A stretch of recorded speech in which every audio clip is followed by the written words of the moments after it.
tolak gitu ya Bu ya, maksudnya ya. Dia ada fitur tolak.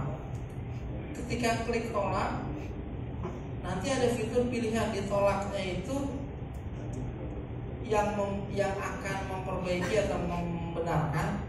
Ada pilihan Bu, apakah seorang konseptor atau sekdis, verifikator atau diri sendiri. Ada 3 pilihan itu. Nah, kalau balik ke konseptor, maka akan balik proses si konseptor Iqbal tadi. Dia akan muncul notifikasi naskah ditolak.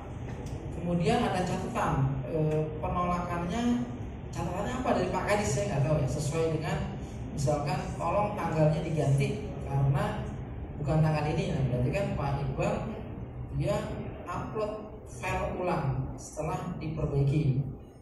Alurnya nanti seperti itu Bu. Kalau saya mau praktekkan takut panjang lagi ya. Yang kedua, pertanyaannya tentang nomor expired. Maksudnya kalau di arsip gini Bu, kalau di kearsipan, kunci dari sebuah arsip naskah itu adalah tanda tangan. Ketika selama proses serikandi dia belum ditanda tangan, itu bisa dihapus, bisa diganti.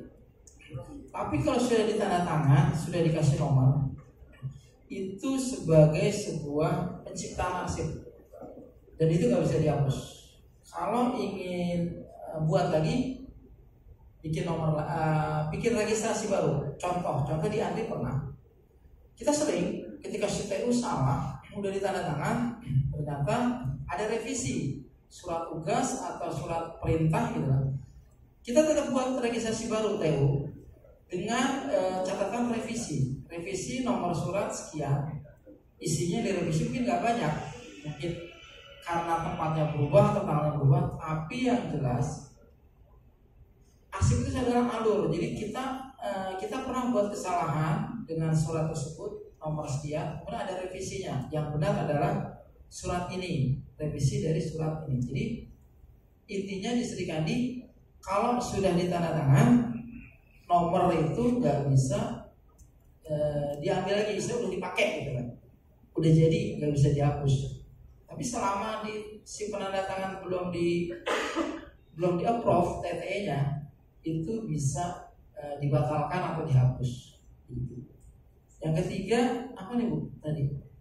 Akun yang tadi tertera itu untuk yang tadi Bapak tunjukkan di depan akun. Latihan. Okay. Ya. Apakah bisa? Ini bisa, sangat bisa, tapi nanti dikabari lagi Bu ya, karena nanti saya akan ngasih yang terbaru, yang versi 3. Kalau ini versi 2.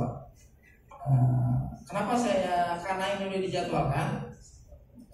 Ininya sama Bu, alurnya sama, yang beda tampilannya versi 2 dan versi 3. Mungkin Bapak Ibu ada yang tahu, ada yang enggak, saya nggak tahu ya. Terkait dengan insiden PDN dan tanggal 20 Juni yang lalu. Jadi Serikandi versi 3 itu di PDN 2 Bu. Serikandi versi 1 dan 2 itu di PDN 1. PDN 1 aman di Serpong, di sini PDN 1 di Serpong ya, di Tangsel. Itu aman. Nah, server ini ada di PDN 1. Nah, yang Serikandi versi 3 celakanya di PDN 2. Dia bergabung dengan aplikasi 201 kementerian, termasuk imigrasi segala macam. Itu kita kena dampak Bu. Jadi aplikasi kita yang versi 3 nggak bisa dibuka sampai hari ini. Sedang diperbaiki, insya Allah Senin sudah bisa dibuka versi 3. Tergantung dari Kementerian Kominfo dalam menangani insiden kemarin ya. Saya nggak perlu cerita banyak ya, mungkin Bapak bisa browsing lah terkait. Ketika aja Pusat Data Nasional itu tak akan tahu tuh kronologis apa yang terjadi di negara kita itu kan. Terkait level nasional kok nggak punya backup gitu kan. Kemudian bisa dihack gitu, bisa diretas. Nah itu saya nggak mau ngomong panjang sana.